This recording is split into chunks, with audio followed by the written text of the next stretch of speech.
If you're trying to conceive and feeling overwhelmed with fertility advice, then this podcast is for you. Welcome to Don't Tell Me to Relax, your fertility podcast and antidote to unhelpful fertility information. I'm Hannah, a fertility acupuncturist, teacher and campaigner for better fertility education. This podcast aims to empower and inform you about your menstrual cycle and fertility. It's basically all that information you didn't get in sex ed at school, with the aim of improving your understanding of your reproductive health and optimizing your fertility. Hi, and welcome to this week's episode of Don't Tell Me to Relax. This is a special recording because this is going to be released at the same time that it is Fertility Awareness Week in the UK. And Katie and I thought it would be really good to do an episode for this week because a lot of the work that we do is around raising awareness of fertility and fertility education. And I think one of the days the theme is education. So we thought we need to come on and do a podcast episode. So it's lovely to see you again, Katie. It's been a while. Hello. It's lovely to be back. Yeah, you've had like really great people on the podcast, but yeah, with it being Fertility Awareness Week, it'd be really daft for us to not come on and share what we talk about in clinic all day long. So yeah. So people have actually written in, and we've had loads and loads of people write in because the question that we asked is, what do you wish you had known about your fertility? And the reason we asked this question is that every single week, I think we both sit with people who say to us or write to us and say, I wish I'd have known about this stuff sooner. And a repeated sentence that we hear is, why don't they teach this stuff in schools? And education is power. All of these kind of sentences are really common sentences. So we ask people, what did they wish they had known about the fertility? Got loads of responses. And what Katie and I are going to do is kind of group them together and unpick them. So we're going to start where we always like to start, which is with the menstrual cycle. And lots of people sent us messages around things that they'd wish they'd known about how long their menstrual cycle should be, how spotting isn't normal in a menstrual cycle, how pain is not normal in a menstrual cycle, that they were only fertile for 5 days of each menstrual cycle, that irregular cycles are not normal. I mean, we had so many statements about this. So we thought it would be great for Katie to tell us what a normal menstrual cycle should look like, because we cannot say this enough. I think this was one of the very first episodes that we did, wasn't it? Like just getting into what is normal, what do you need to look out for. So in terms of your menstrual cycle, so the cycle is from one period to the next. I think even period and cycle, that terminology can get confused sometimes. So the period is the time that you're bleeding and your cycle is from one bleed to the next. So that length of time in an ideal world, in that optimal, healthy, fertile cycle that we're always going on about, should be about 24 to 35 days. So what that means is that gives you enough time for there to be follicular development, for ovulation to happen within an appropriate or like a good window in the cycle, and then the luteal phase to be of a good length as well. So in terms of each part of the cycle, your period should be between sort of 3 to 7 days of bleeding. You want it to start with a good consistent flow, like Hannah was just saying there, spotting. You don't want there to be a kind of a slow kind of laboured start to your period, and the same with it ending. It should be quite a clear start and finish to it. It may kind of taper off as it comes to the end, but there should be quite a clear finish rather than days and days of spotting and kind of continuous bleeding for a prolonged length of time. So you do want to be bleeding for a good amount of time. That shows us that the endometrial lining is building up well. I know a lot of people think like, oh, my periods are really light, that's great. And actually that in itself can be a bit of an issue if your periods are too light versus too heavy as well. In terms of when we want ovulation to be happening, it's not necessarily mid-cycle. It's going to be in relation to how long your whole cycle is. So from day 10 to day 20-ish, there we go, depending on how long your luteal phase is. I had to really do some maths there. Maths has never been my strong point. I was doing the working backwards of how long the luteal phase should be. So yeah, ovulation is going to happen somewhere between maybe days 10 to days 20, depending on the full length of your menstrual cycle. And then after ovulation, that luteal phase should be between 12 to 14 days in length. So that's going to give you enough time for that progesterone to rise nicely. You need that in order to help you to maintain a pregnancy, but also to maintain like mood and like keep PMS symptoms at bay. And so yeah, you want that to be that kind of like 12 to 14 days in length until your next period starts. I mean, that's a kind of bit of a whistle stop tour around the cycle. It was great, as always. Thanks, And pal. I think it's important to say as well that, you know, the main things to look out for that people have written in about are pain. So any pain, any severe pain at any point in your cycle, especially when you have your period pre-period, should be investigated. An irregular cycle, if you find that your cycle is becoming irregular, if it's changing, then again, always get it investigated. Obviously, if your cycle stops for no reason whatsoever. Spotting, you know, mid-cycle spotting or spotting before your period for like 2 or 3 days. Again, we always think it should be investigated. And heavy flow, like a really heavy flow. Yeah. So if you're doubling up on your sanitary wear or you're flooding at night, you know, if you're having to change. Yeah. I'm going to say the same thing. Change, isn't it? Yeah, every like 2 to 3 hours. If you're having to change that frequently, your period is too heavy and you need to get that investigated. And it's highly likely that you could be becoming anemic or you are anemic. So, you know, we always say go and get these things investigated, because not only could they be impacting your fertility, but they could be impacting in fact, they are impacting your health. They're not separate things. So yeah, if you're bleeding like excessively, like you say, you're probably going to be anemic. You're probably going to be feeling like crap. Like you shouldn't be losing that much blood. So you're going to feel really like exhausted and depleted. And like, regardless of if you are thinking about your fertility to have a baby or whatever, like you don't want to feel like that. So yeah, definitely get it investigated. Another thing that people wrote in about a lot was around, you'll be happy to hear this, Katie, it was about cervical mucus. Hey. Yay! And we know where we are when we're talking about cervical mucus. It's our favourite thing. Yeah. My dad said he saw what I put on Facebook. He's like, you're very open, aren't you? And I was like, just now I thought, I wonder if he's thinking about mucus. No, my mum's given up. She's like, oh, you have to put that on in front of everybody. You have to do, Mum. Yes, exactly. Someone's got to do it. One of the things that someone's written in was that they wish they had known that they weren't fertile every day. And I mean, it still blows my mind. And I was only having this conversation with a patient the other day about the number of times she was talking about taking the morning after pill. I was talking about taking the morning after pill, you know, unnecessarily, because if we'd have understood our cycles and what was happening and where we were, and that we couldn't get pregnant on every single day of our cycle, then it's highly likely we could have made a more informed decision about whether we did or didn't need to take it.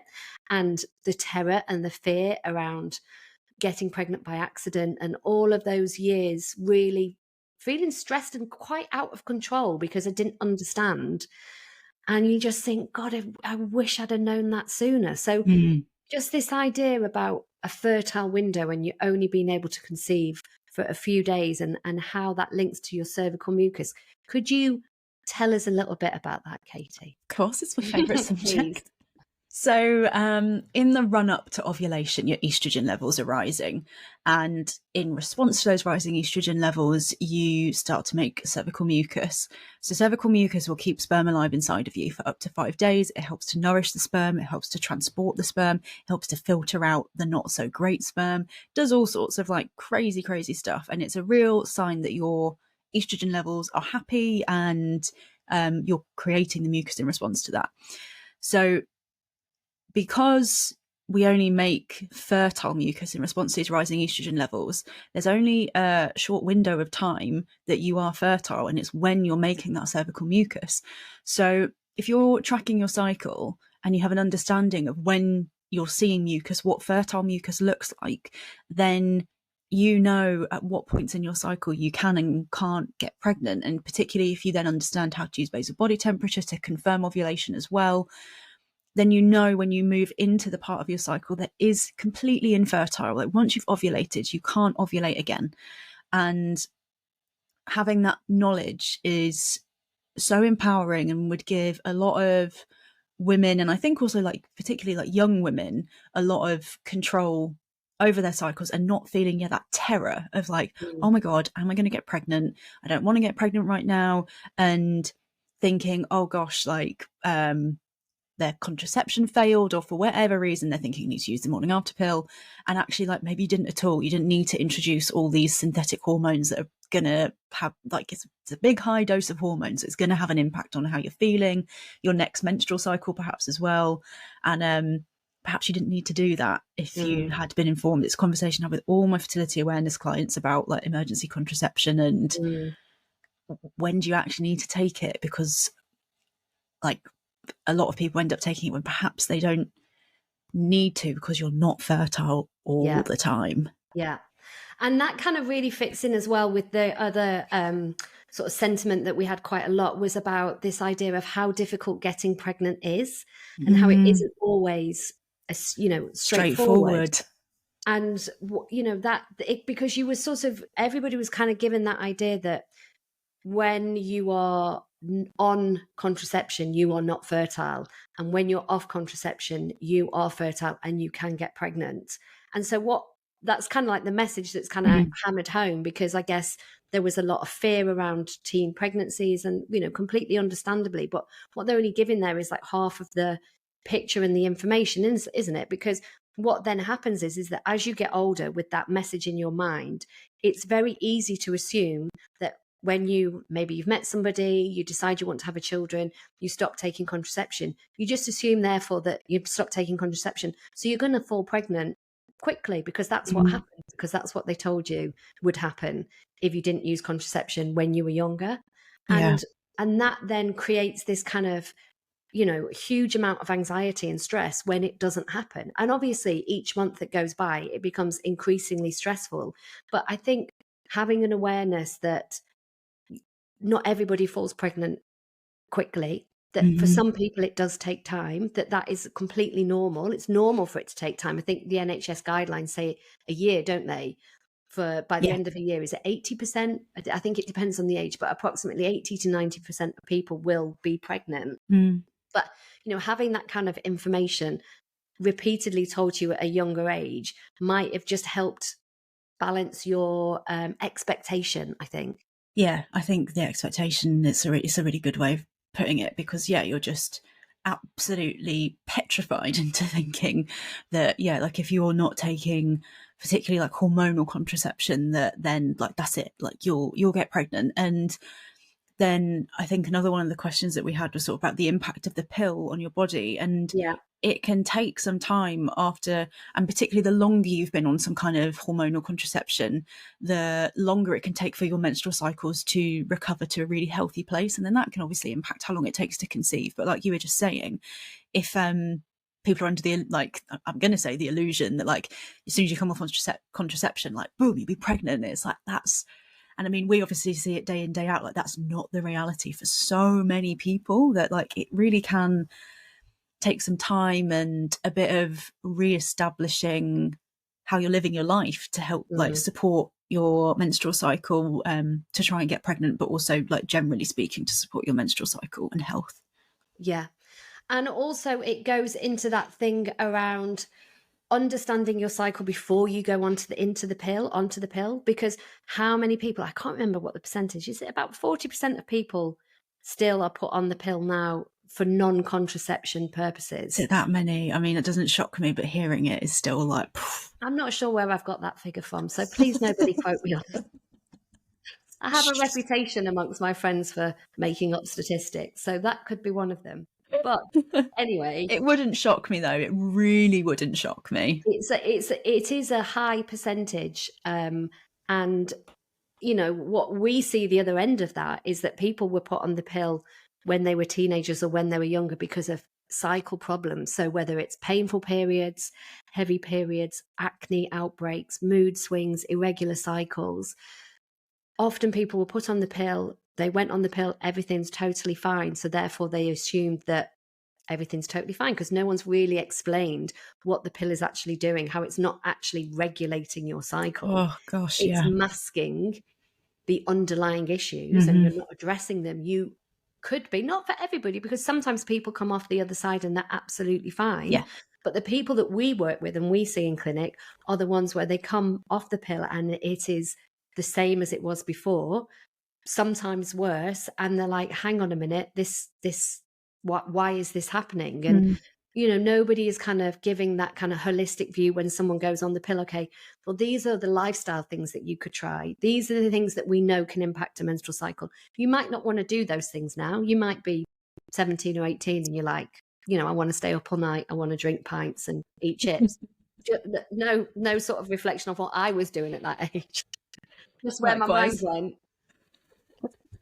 But, at certain points in your life, every time you go in and you get your pill rechecked, to check in and think about, do you want to come off? Do you want to work on the lifestyle stuff, so that people have got a bit of information about what they could be storing up for the future and how that could impact their health, and then how it can impact their fertility. Yeah, 100%. Like when I was doing my fertility awareness course, our teacher was saying, how many of your clients do you know of that when they went on the pill originally were explained to them the side effects of it? And everyone was like, no one.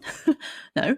And it's just even that kind of informed consent thing of understanding what it is. And I think there's a time and a place for the pill for some people. Maybe it is a case of managing symptoms, maybe it is purely a case of contraception, and obviously I'm always going to offer that lifestyle support, but I think sometimes there's a time and place for it, provided it's with informed consent. People need to understand the impact that it can have on their body, short and longer term. Yeah. And I guess that also fits into another suggestion that somebody messaged in about testing and investigations done sooner and at a younger age. And I think that is a really good one, because it really fits again with what we do. Because and what we talk about all the time, that if you understand what's happening with your reproductive health, you understand your menstrual cycle, you understand how your fertility works, you might have markers in your cycle or in your health that make you think, oh, actually, I'm not ready for a family yet, but maybe I just want to go and get that checked out. Maybe I might want to just think about that in terms of my future family in case I do want to have children down the line. And I think, testing and investigating people regularly could save a lot of problems further down the line. Yeah, preventative healthcare, right? Yeah. Wouldn't that be, I've talked about it before. I can't remember who I was talking about it with the other day. And I was like, oh, I know, we were talking about egg freezing. I think last week or the week before was on egg freezing. And we were like, wouldn't it be amazing if you just had every couple of years a check-in with a gynecologist who did your blood work, looked at your AMH, looked at your hormones, looked at all the vitamins and minerals, general lifestyle, did a transvaginal scan, did STI screening. Can you imagine? Can you imagine? Can you imagine? I mean, why doesn't that happen, Katie? I know. I keep thinking, how can we make that happen? Maybe there might be an investor listening to this who wants to invest in that would just clinic that checks in people. Yeah, and it would just make such a difference on so many different levels. If you were spotting things early, then the treatment would be so different. The kind of impact it could have could be so much less. With anything, if you're just leaving it there I don't know, I can't think of an example, but if something's going untreated, then obviously it's going to have a big impact. So yeah, if you can get people in early to understand what's going on, and I'm all for it. Yeah. We need to put it out. What we're going to do, we're going to put it out in this podcast that, if enough people listen and think that's a good idea and, have some kind of financial backing. Because, wouldn't that be amazing? And I think there was a time and there's a place for it. There's a need for it.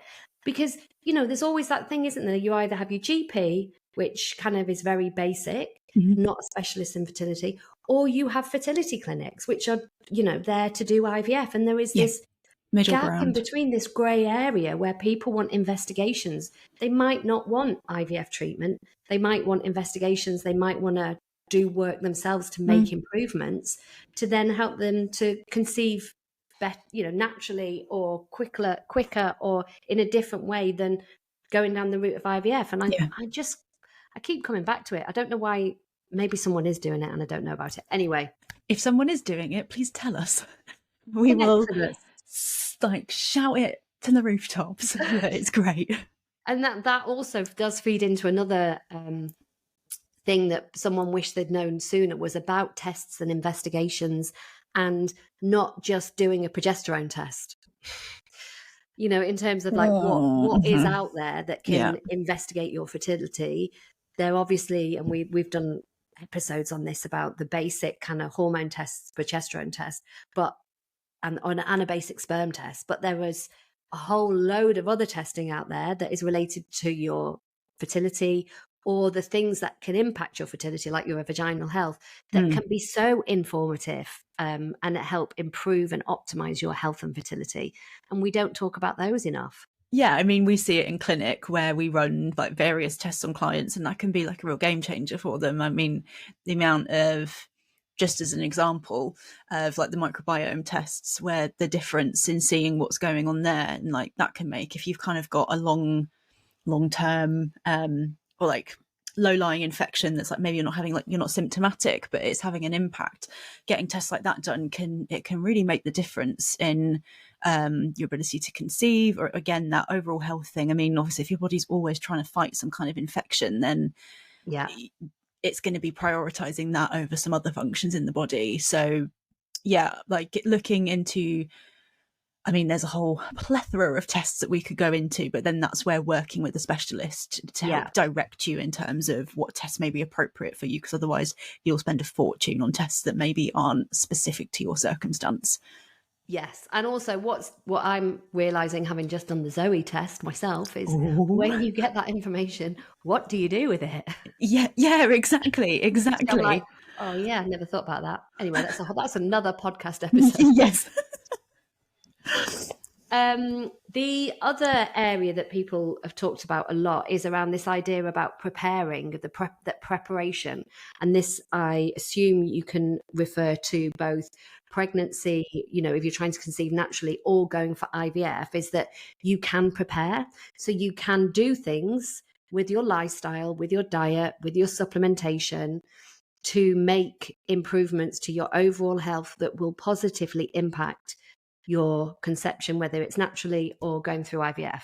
Yeah. So in terms of, if we're thinking about what's happening with your menstrual cycle, the egg you ovulate now is a reflection of what was happening in the last 3 to 6 months. So that's why we're always thinking about, we always hear us talking about that kind of 3-month preparation time. And that's because it can make such a huge difference. Like, you want your body to have the time to respond to those changes that you're making. And there's some changes you can see quite quickly in the cycle. I mean, the changes vary from person to person, but over that 3 to 6 months, you can see a real difference in the experience of your cycle. Like, I've had clients recently that she was spotting for 10 days before her period, and it's dropped down to 4 now, which is a dramatic, I mean, it's still spotting, but the improvement has been dramatic in 3 months or something.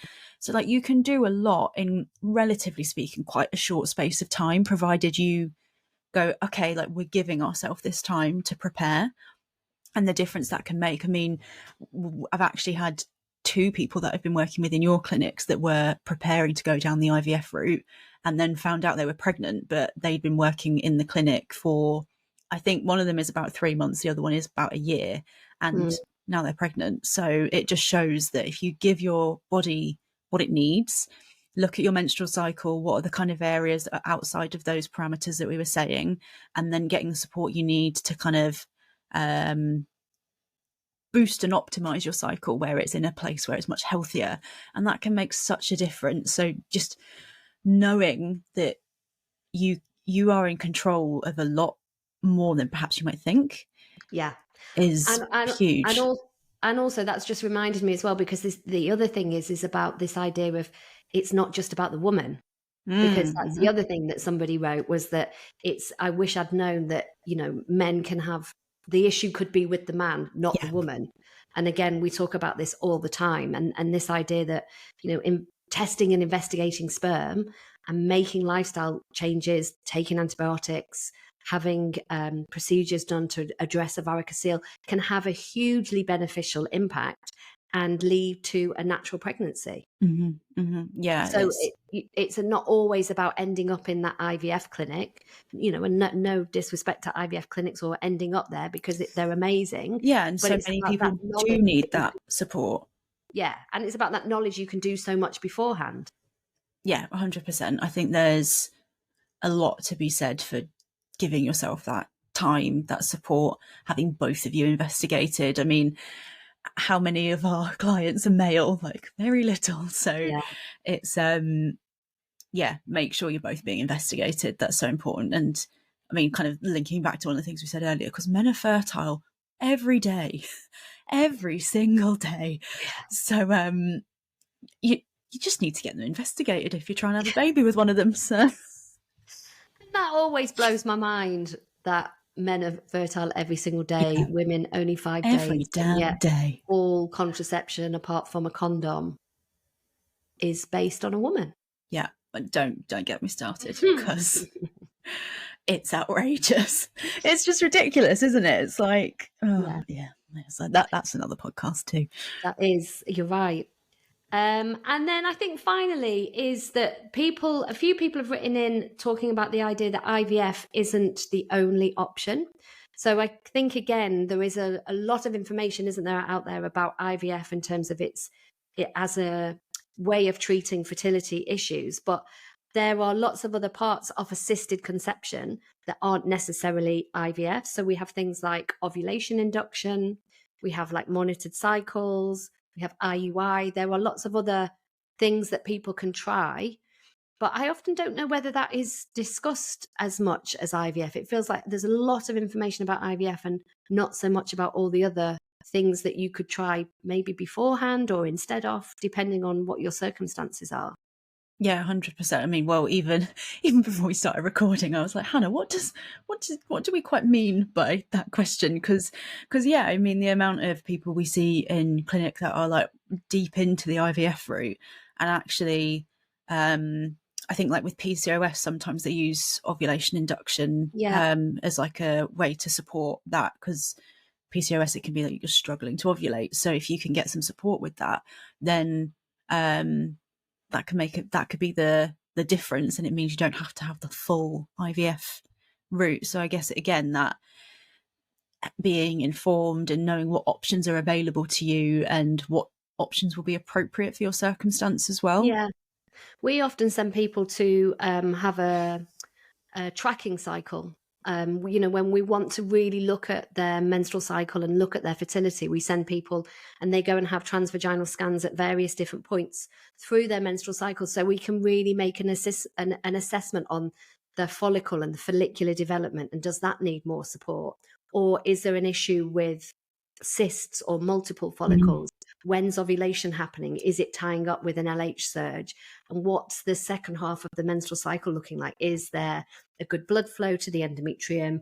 Are there any polyps? Are there any fibroids? Any signs of adenomyosis? Anything that could be impacting that implantation? So you can get so much good information. I was just going to say, the cycle scanning is so great in that respect, because if you think of a standard kind of transvaginal ultrasound, that's a real snapshot of one part of your menstrual cycle, whereas when you get the cycle scanning, like you are seeing the full menstrual cycle and like the health of the corpus luteum that's making the progesterone, and like you say, all those other things. So I think, if you have that available or accessible to you, that can, like you say, it just gives you so much information throughout the whole cycle. Yeah. And I guess it shows you where you need to work, like where are the areas that could be an issue, and therefore is there something that can be done about it, which, from a holistic point of view, from a medical point of view, it can be really informative. So I think maybe more discussions around the other options that are out there to support somebody's fertility if they're not ready, or they don't have money to go for IVF, or they don't want to go for IVF. Maybe we could do a podcast episode on it. Just come to me just now. It's a long list of episodes you've got there, isn't it? Well, thank you, Katie, for your time today. Thanks for having me. I love being here. It always flies by, doesn't it? I know, yeah. Always flies by. I was going to say that anyone who's listening, if you haven't listened to the first series, Katie and I do a lot of in-depth episodes on menstrual cycles, ovulation, BBT charting, all of that kind of basic sort of foundations, then do go back and have a listen to the episodes, because there's a lot of good stuff on there. And if anybody's interested in, we've got a bespoke, I say bespoke, I don't know why I say that. It makes it just sound posh, doesn't it? It makes it sound dead good. We've got a dead good course versus we've got a bespoke. Sometimes I wonder, we've got a course that we did last month as a sort of free educational course. It's got myself, it's got Katie, it's got Kirsty, the nutritionist, it's got Carly, who does a lot of work around emotional health. There's loads of information about your fertility. In fact, we've called it Foundations for Fertility. It's completely free. In fact, I will put the link in this show note. So if you want to sign up for that and get access to all those videos, because it's got loads of good information on, if I do say so myself. Yeah, it's really good. And it's really good. And it's all free. So... Yeah. So we will put that on there, and we hope that this has been a helpful episode. I'm sure there's been loads of stuff around the Fertility Awareness Week, so I hope you found good sources for some good information and you found it helpful.